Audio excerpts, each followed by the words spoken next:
So I've opened up this effects thing, right? No, fuck. This thing here. This thing here opens up, and I'm just going to leave it at track volume. Okay, I stretched it out so that I've got all this stuff. Now, if I click on here at 25, you can't really see anything happening, but I'm clicking my mouse. And I'm going to click here on 24 and a half. Then I'm going to click here on 25 and a half. Now, if I go back to 25, I click and I hold on to it. You see that dot lights up? See how I can move that down? Okay, so I could actually bring this section if it was fucked up. And you can also take and move this around to where you want it.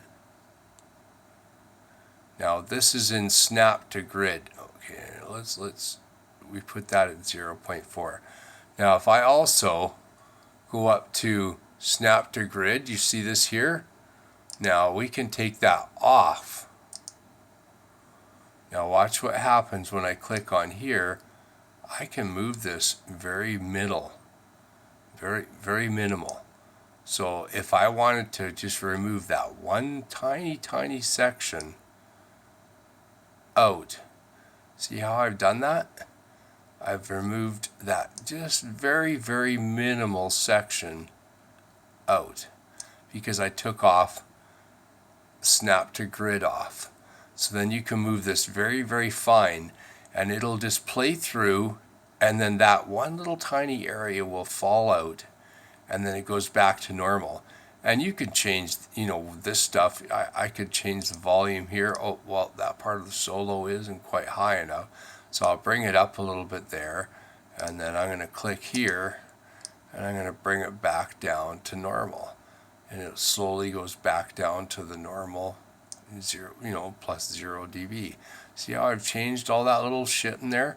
So I just automated this whole section here with just a few clicks of the mouse. And I've totally changed that whole makeup of how that's going to sound. Now, that was the fuck up in your mix.